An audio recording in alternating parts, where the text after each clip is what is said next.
It's important to keep an eye on the things that administrations do in the waning days of a presidency. Barack Obama did many things in the last days of his presidency. George W. Bush also did. And one of the things that the outgoing Trump administration did is on December 1st, they rolled out their new citizenship test for new prospective U.S. citizens. Why did we need a new test? Well, we didn't. But the Trump administration put one in place. And not only is it filled with right-wing bias, it's also riddled with hilarious factual errors, legal errors, historical errors. They can't do anything right in spirit nor by the letter. So for those who aren't familiar with this test, anyone not born a citizen needs to pass an oral test to become a citizen, to become naturalized. 20 questions, you have to pass 12. And that's a 60% correct answer rate.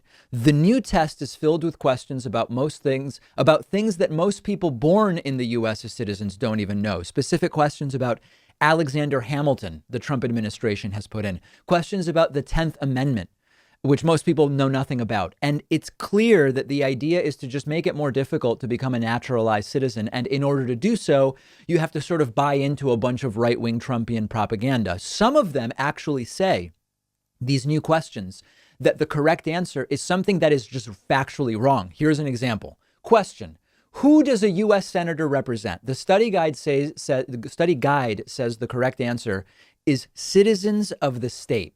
Now, this might seem obvious, but senators represent all people in a state. It includes permanent residents, as an example. Now, this is clearly an anti-immigration type of answer. Senators don't represent illegals. Now, in some ways, senators do represent undocumented immigrants, but even without arguing that, the correct answer can't be all citizens, because permanent residents here legally with green cards have representation from senators. So it's factually wrong. Here's another wacky question from Trump's new citizenship test. What are 3 rights of everyone living in the United States? And you can choose from freedom of expression, freedom of speech, freedom of assembly, freedom to petition the government, freedom of religion, the right to bear arms. Those would all be acceptable. Missing is the right to a lawyer, the right to due process, the right to equal protection, the right to freedom from unreasonable search and seizure. Those are not listed as acceptable answers. The right to bear arms, which is listed, is not absolute. Felons, as an example, are limited in their right to bear arms, but the right to due process is completely missing.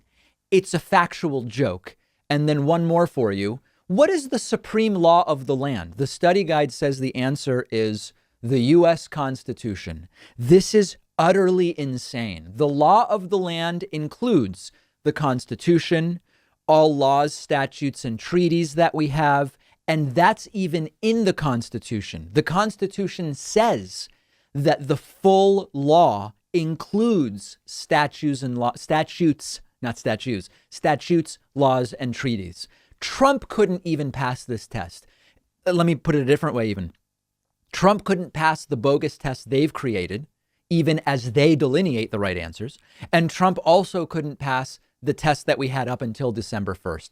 This is really horrible. And it's sort of it encapsulates so much of what is wrong about the perspective that is espoused by this administration. Now, the good news is this is something that Joe Biden should relatively quickly be able to fix once he takes office. And I hope that he will. Let me know your thoughts. I'm on Twitter at @Pakman, and we'll be back right after this.